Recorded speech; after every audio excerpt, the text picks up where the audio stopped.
Saúdo a você que está participando deste momento de estudo bíblico da Comunidade Evangélica Luterana Cristo de Porto Alegre. Também saúdo a você que vai visualizar esse estudo talvez em outro horário.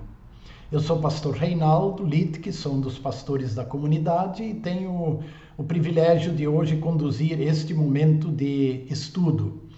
E peço a Deus que a reflexão de hoje também seja significativa para a sua vida e para a sua igreja. Sabem, eu sempre gostei de história e geografia. Poderia até dizer que eram as minhas matérias prediletas desde o tempo do ginásio.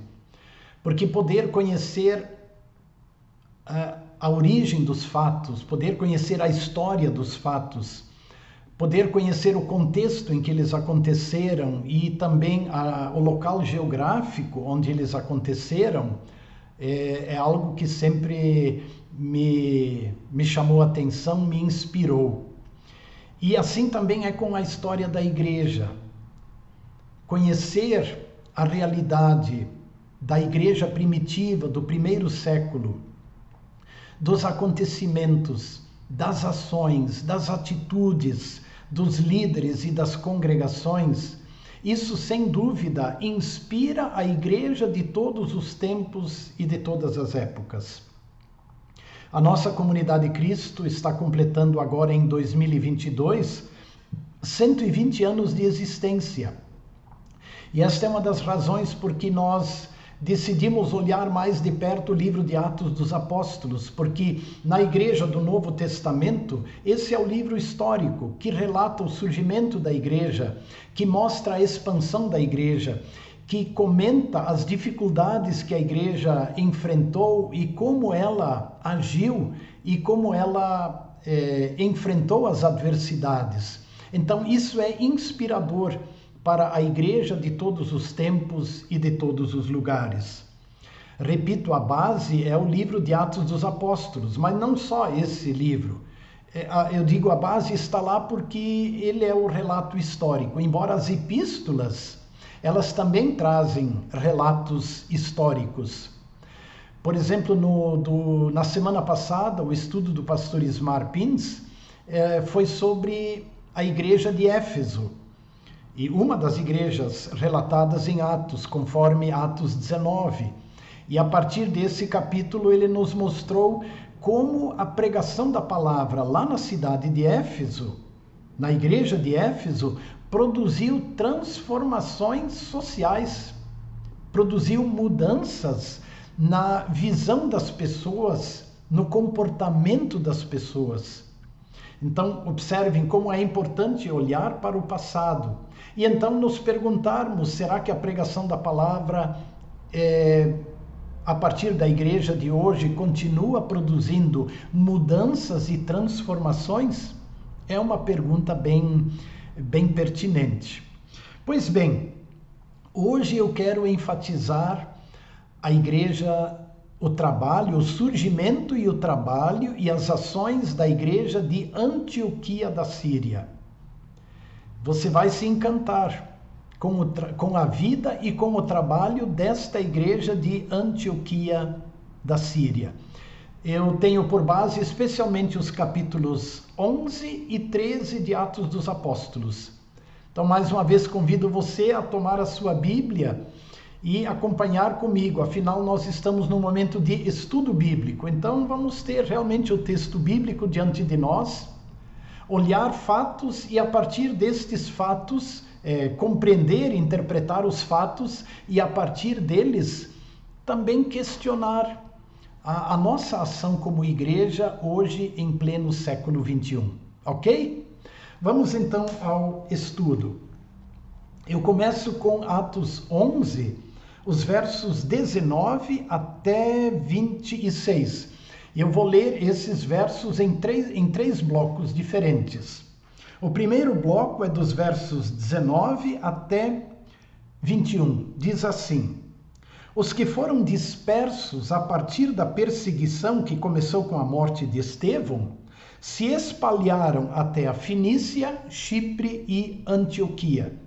não anunciando a palavra a ninguém que não fosse judeu. Alguns deles, porém, que eram de Chipre e de Cirene, e que foram até Antioquia, falavam também aos gregos, anunciando-lhes o evangelho do Senhor Jesus. A mão do Senhor estava com eles e muitos, crendo, se converteram ao Senhor.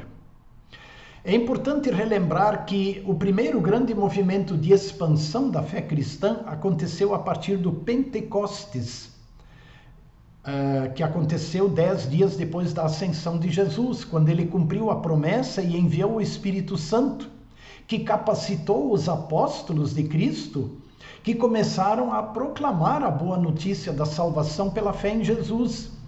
E aproximadamente 3.000 pessoas foram batizadas em Jerusalém naquela ocasião. E muitos deles tinham vindo de outros lugares, de outras cidades, de outras nações, para a festa do Pentecostes. E depois, ao retornarem, eles também levaram o Evangelho. Mas o outro movimento aconteceu em meio à perseguição. Porque os seguidores de Jesus, eles são perseguidos, porque eles agora vivem uma realidade diferente. Eles, digamos assim, são perseguidos pela estrutura oficial da religião praticada entre o povo judeu. E a tal ponto de que um desses cristãos, Estevão, é apedrejado e morto. E a perseguição se intensificou com a morte de Estevão. E muitos cristãos tiveram que fugir. E, deixando tudo, iam para outros lugares, mas levavam na bagagem a fé cristã. E assim eles chegaram, conforme o relato do texto, até a Fenícia, Chipre e Antioquia, uma cidade da Síria. Naquela ocasião, uma cidade da Síria. E como eles eram de origem judaica, eles anunciavam a palavra aos que eram seus conterrâneos, né? Aos cidadãos judeus que moravam nesses lugares. Mas alguns deles, e aí está o destaque, que vieram de Chipre e de Cirene, anunciavam a palavra também aos gregos, anunciavam o evangelho também aos gregos.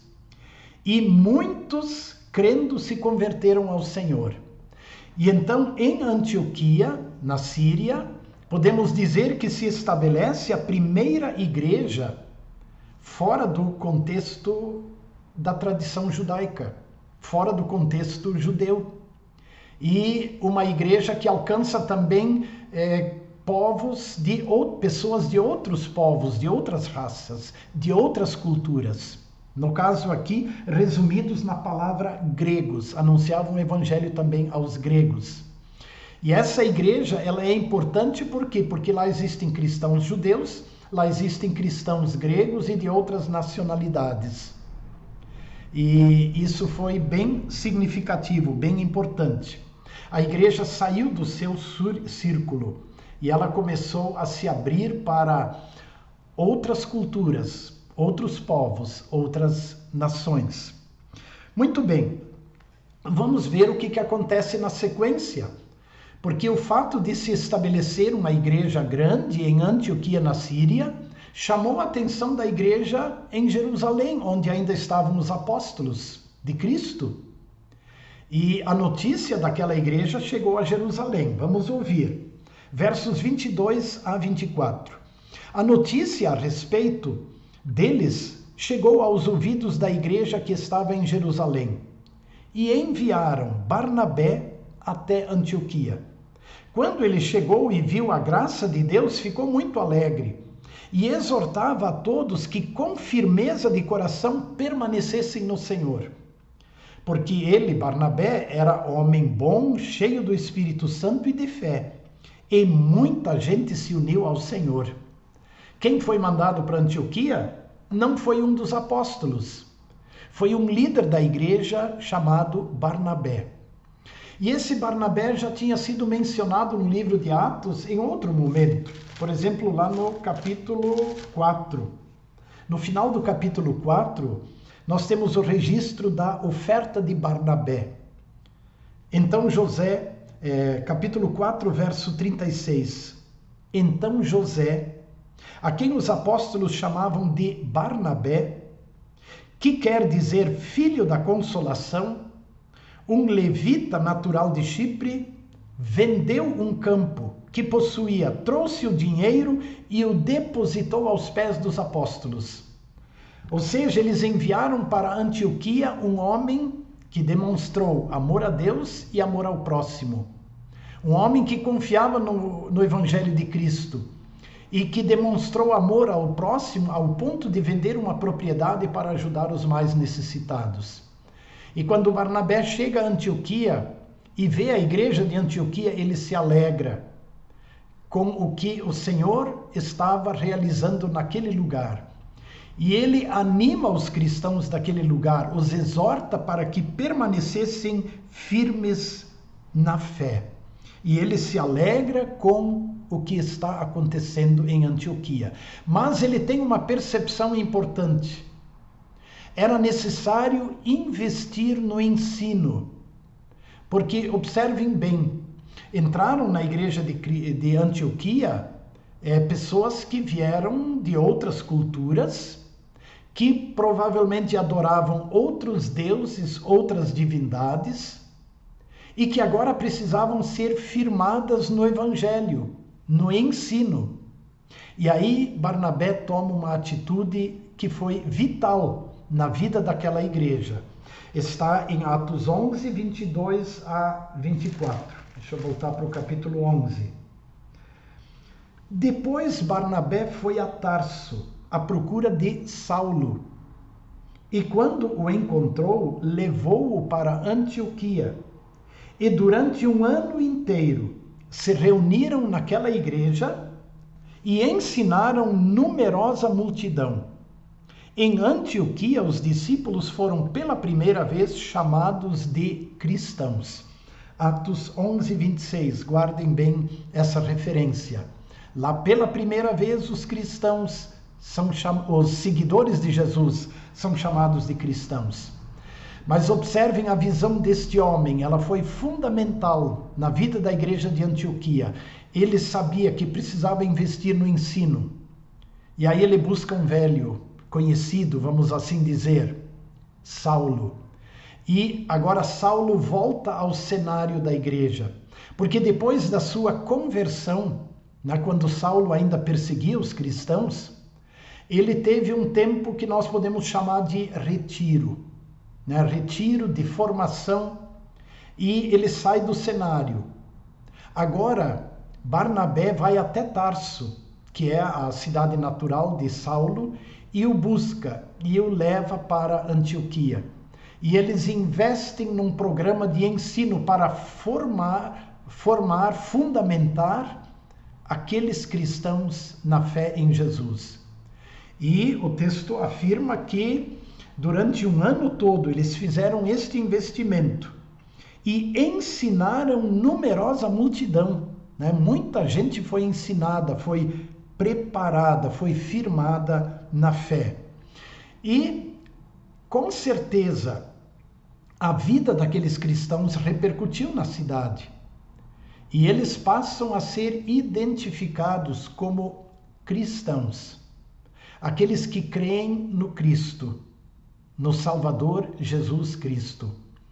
É um nome que nós, vamos dizer assim, com um orgulho sadio, continuamos carregando, porque continuamos nos identificando como cristãos, aqueles que confiam no Cristo, no Salvador. Pois bem, agora eu quero ir para o capítulo 13 e ver que esta igreja organizada, estruturada, através de muito ensino e de muita pregação, é uma igreja que agora olha para fora das suas paredes. E esse é o ponto importante que quero destacar, e aí nós vamos para o capítulo 13, Atos 13. E aí eu leio apenas os 3 primeiros versos. Havia na igreja de Antioquia profetas e mestres. E aí o texto bíblico cita Barnabé, Simeão, chamado Níger, Lúcio, que era de Cirene, Manaém, que tinha sido criado com Herodes, o tetrarca, e Saulo. Enquanto eles estavam adorando o Senhor e jejuando, o Espírito Santo disse: separem-me agora Barnabé e Saulo para a obra a que os tenho chamado.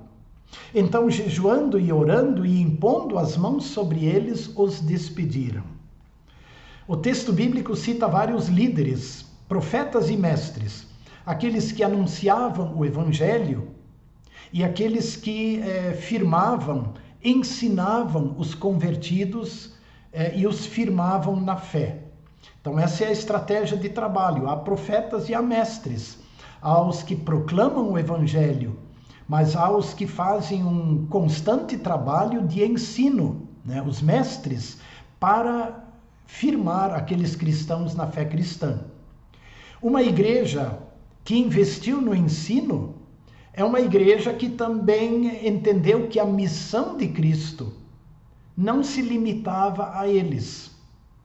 Certamente aquela palavra que Jesus disse aos apóstolos, a sua pequena igreja, no dia da sua ascensão, ainda repercutiu na igreja lá de Antioquia.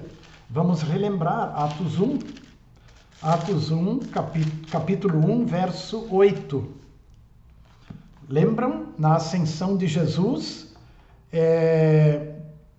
o Senhor se dirigiu a eles dizendo: mas vocês receberão poder ao descer sobre vocês o Espírito Santo e serão minhas testemunhas tanto em Jerusalém como em toda a Judéia e Samaria e até os confins da terra. Essa é a ordem de Jesus entregue à sua igreja no dia da sua ascensão. E com certeza esta palavra do Mestre Jesus também chegou até a igreja de Antioquia, porque isso estava assim presente na vida deles. Esta é a missão que eles receberam, que começou no Pentecostes e que então vai adiante. Por isso a igreja de Antioquia entende que eles não podem permanecer apenas no seu ambiente, mas em cumprimento à ordem de Jesus, pregai o evangelho a toda criatura, eles deveriam ir para fora. Eles deveriam alcançar outros povos com a mensagem do evangelho. E por isso, eles são desafiados e são guiados pelo Espírito Santo, porque o texto bíblico afirma de que o Espírito Santo lhes disse. Vamos olhar de novo.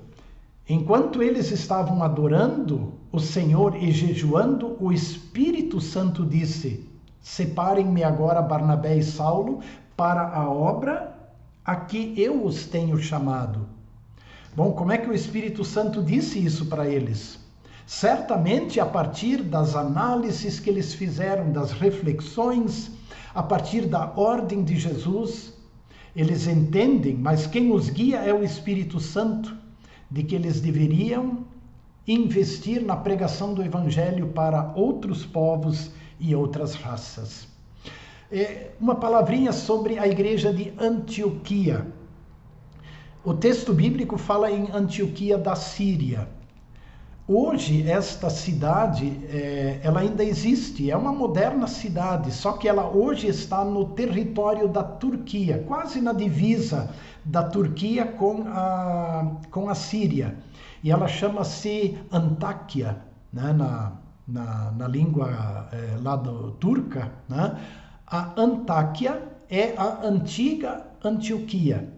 E essa foi uma igreja vital na expansão do cristianismo em todo o mundo, porque firmados na palavra, desafiados pela ordem de Jesus, eles entendem que eles precisam investir na pregação do Evangelho. E por isso eles separam dois dos seus mais importantes líderes, exatamente o Barnabé e o Saulo, para esta obra que foi planejada e programada pelo Espírito Santo. E então seguem-se as chamadas viagens missionárias. de Paulo e Barnabé, a primeira. E interessante que na primeira viagem, Paulo e Barnabé, eles não vão para muito longe. Eles alcançam cidades da chamada Ásia Menor, que hoje também é a Turquia. Eles alcançam cidades próximas, como a ilha de Chipre, é a primeira parada deles. Depois eles vão para saem da ilha, vão até o continente, e aí eles pregam a palavra em cidades como Listra, Derbe. Tem uma outra cidade também chamada Antioquia da Pisídia. Então eles fazem o seu primeiro giro missionário, pregando a palavra, reunindo os cristãos, também estabelecendo líderes e pastores que cuidavam destes cristãos. E após este primeiro giro, eles voltam para Antioquia. E isso também é bem interessante. O relato da primeira viagem missionária começa no capítulo 13.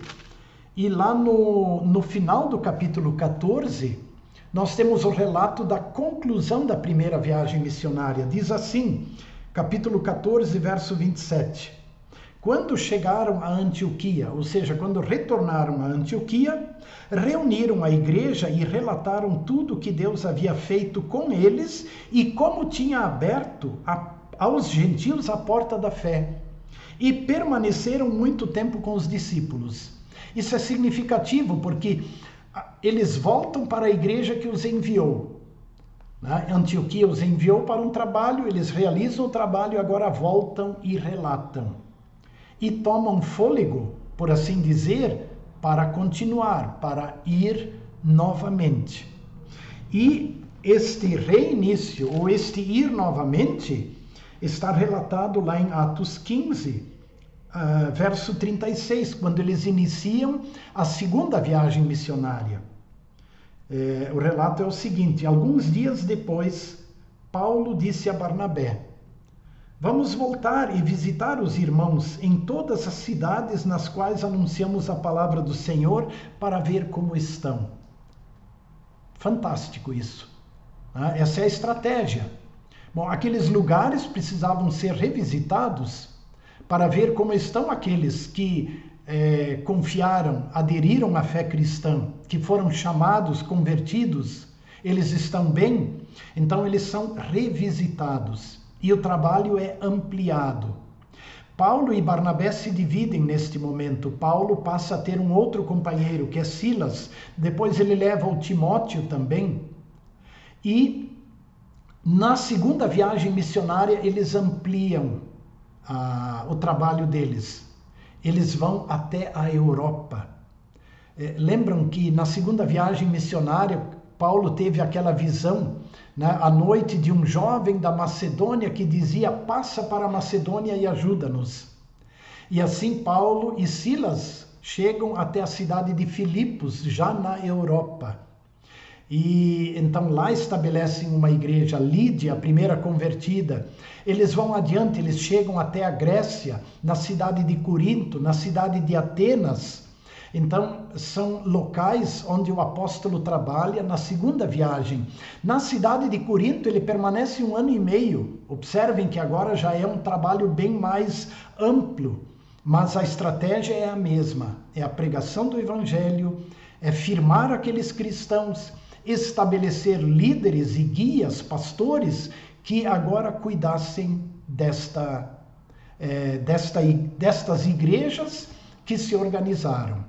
E assim eles voltaram novamente para Antioquia, depois iniciaram a terceira viagem, novamente naquela estratégia de revisitar e ampliar. E assim por diante. Eu poderia continuar os relatos históricos, mas eu quero parar aqui, porque exatamente a partir destes relatos históricos, envolvendo a igreja de Antioquia, que tem essa visão missionária, eu quero trazer algumas reflexões práticas para a igreja de hoje, onde então nós, como cristãos e membros de uma congregação, podemos nos analisar e, quem sabe, influenciar o trabalho de nossas igrejas e congregações. Eu quero dar 4, 5 destaques. Primeira coisa importante lembrar, que ainda é o Espírito Santo que está no comando da igreja.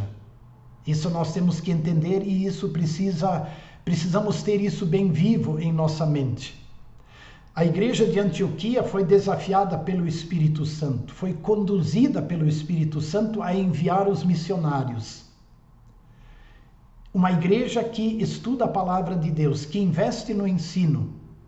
Uma igreja que conhece o Evangelho e está firmada no Evangelho, é uma igreja que não vai se acomodar ao seu mundo, mas vai procurar olhar para fora. Essa é a primeira reflexão importante.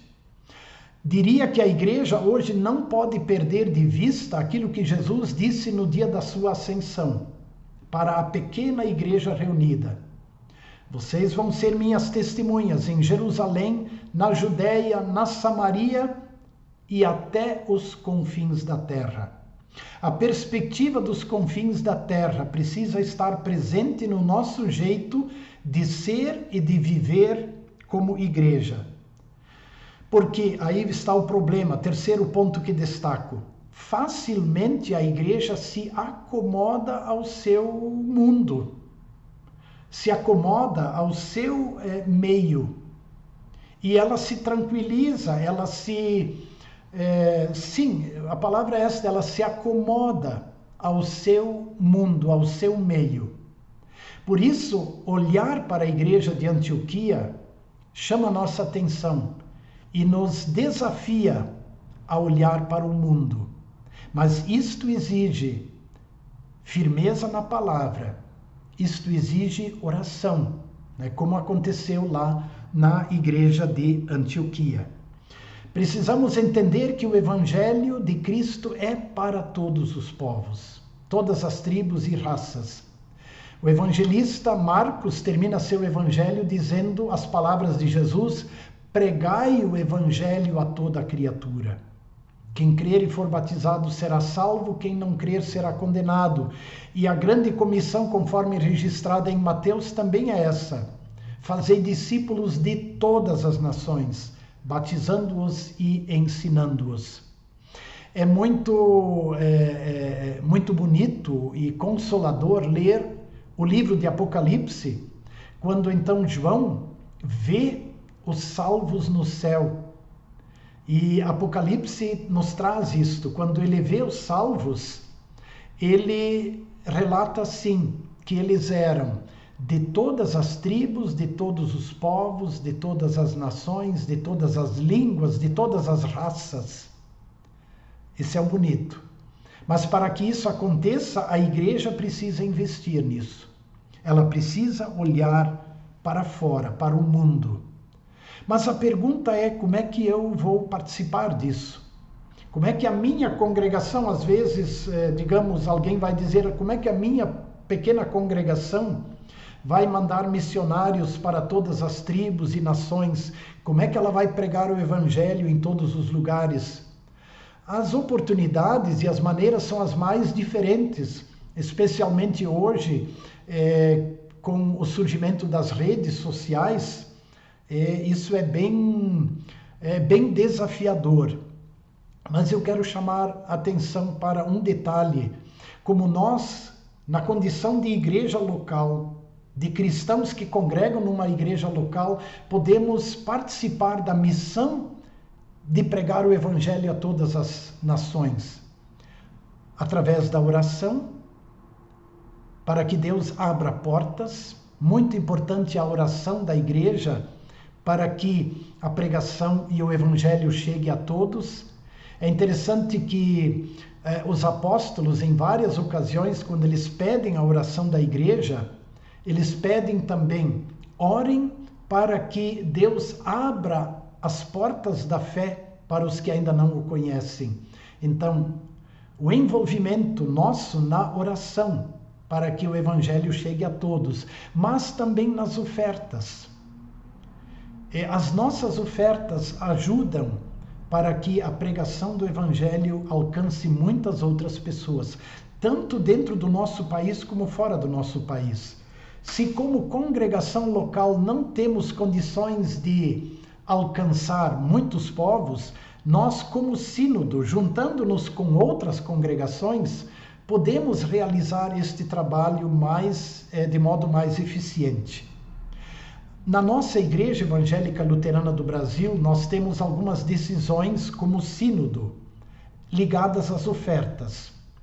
11% daquilo que os cristãos ofertam em suas congregações são destinados para o sínodo, para que o sínodo possa manter novas frentes missionárias, tanto no país como também fora do país, para formar pastores, mestres e assim por diante.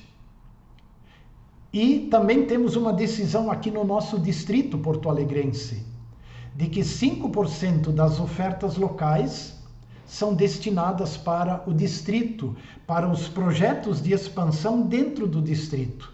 Sempre naquela perspectiva, sereis minhas testemunhas em Jerusalém, onde vocês estão, e depois abrindo para espaços maiores. Na nossa comunidade, Cristo, isso significa o seguinte, que de cada oferta, 16% são imediatamente separados para serem enviados ao sínodo e ao distrito.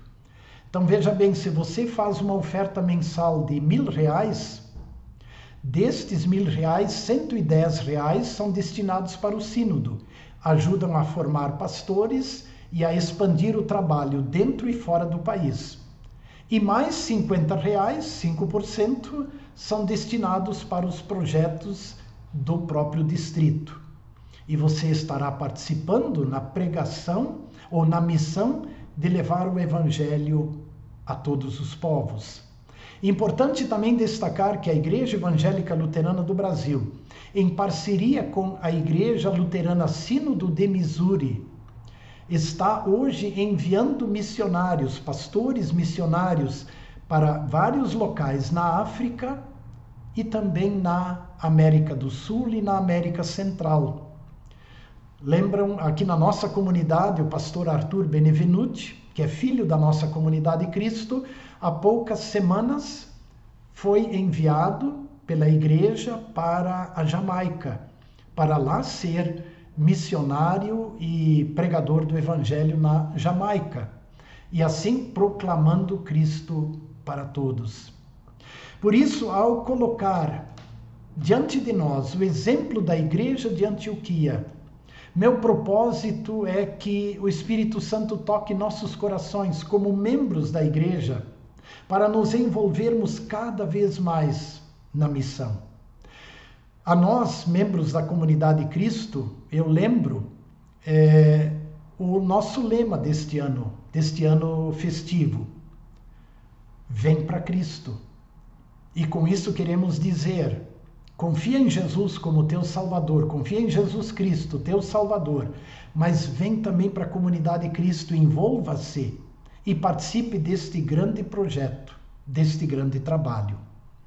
Meu desejo é que a reflexão de hoje, ao olhar a história, desafie você e alegre você por ser igreja e o desafie a se envolver na missão e no trabalho da igreja. Esse é o meu recado de hoje, o convite para que na próxima quinta-feira você esteja conosco mais uma vez. E que a graça do Senhor Jesus, o amor de Deus o Pai e a comunhão do Espírito Santo estejam com todos. Um grande abraço, a bênção de Deus a todos.